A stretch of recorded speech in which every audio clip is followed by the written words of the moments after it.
Halo teman-teman, selamat datang di channel ini.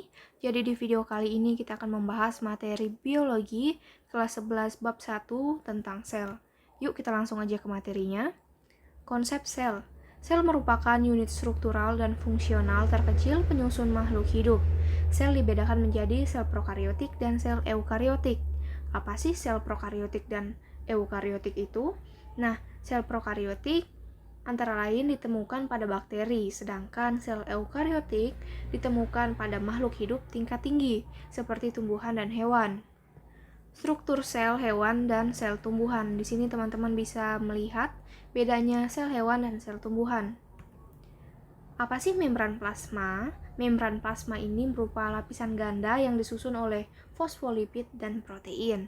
Membran plasma berfungsi sebagai pembatas antara sel dengan lingkungan luar, mencegah keluarnya isi sel dari dalam sel, mengatur pertukaran zat, dan menyeleksi zat yang masuk atau keluar dari sel. Sitoplasma. Sitoplasma ini apa sih? Sitoplasma ini merupakan plasma yang terdapat di antara inti dengan membran sel yang di dalamnya, yang mengandung organel-organel. Sitoplasma ini berfungsi sebagai tempat berlangsungnya metabolisme sel.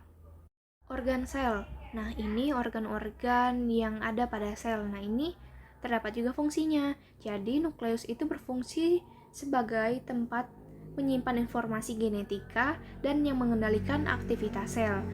Retikulum endoplasma atau biasa disingkat RE. Nah, ini berfungsi sebagai tempat perlekatan ribosom. Ribosom berfungsi sebagai tempat sintetis protein. Mitokondria berfungsi untuk menghasilkan energi karena terlibat dalam proses respirasi sel. Plastida berfungsi untuk mengubah energi cahaya menjadi energi kimia dan menyimpan cadangan makanan. Lisosom berfungsi untuk mencerna materi. Badan Golgi berfungsi untuk sintetis lisosom, memproses dan mendistribusi materi. Sentriol berfungsi untuk terlibat dalam pembelahan sel. Silsis dan flagel berfungsi untuk pergerakan sel, sedangkan vakuola berfungsi untuk menyimpan makanan, memompa air keluar dari sel. Mekanisme transport pada membran. Gerakan zat melalui membran dibedakan menjadi dua macam, yaitu transport pasif yang tidak menggunakan energi dan transport aktif yang memerlukan energi. Transport pasif dibedakan atas difusi dan osmosis. Apa sih difusi itu? Difusi merupakan pergerakan molekul secara acak dari daerah berkonsentrasi lebih tinggi ke daerah berkonsentrasi lebih rendah hingga mencapai titik keseimbangan. Jika perpindahan molekul tersebut tanpa melibatkan protein kanal, maka disebut difusi sederhana. Jika melibatkan protein kanal, maka disebut difusi terfasilitasi. Ini adalah gambar difusi sederhana dan difusi terfasilitasi.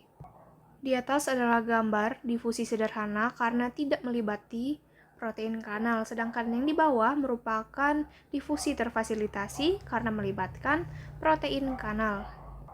Osmosis. Apa sih osmosis itu? Osmosis merupakan peristiwa difusi pelarutan air melalui membran selektif permeabel dari konsentrasi pelarut tinggi ke konsentrasi pelarut rendah.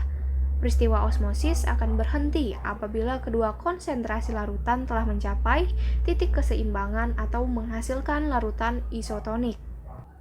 Transport aktif. Transport aktif terbedakan atas endositosis dan eksositosis. Apa sih endositosis dan eksositosis itu? Jadi endositosis merupakan peristiwa masuknya materi ke dalam sel melalui pembentukan vakuola, sedangkan eksositosis merupakan peristiwa pengeluaran materi dari dalam sel melalui pembentukan fusi antara vakuola dengan membran. Nah, kalau endositosis tadi peristiwa masuknya materi, sedangkan eksositosis merupakan peristiwa pengeluaran materi. Kita lihat di gambar di samping. Jadi, itu adalah gambar endositosis yang ketika masuk dan eksositosis ketika keluar. Demikian materi kita tentang sel. Berikut adalah contoh atau latihan soal yang boleh teman-teman kerjakan untuk menambah wawasan teman-teman. Jadi, sekian dulu video untuk pelajaran ini. Teman-teman boleh kasih saya like, jangan lupa komen apa saja yang ingin ditanyakan atau ada sesuatu yang kurang. Dan jangan lupa untuk subscribe. Terima kasih.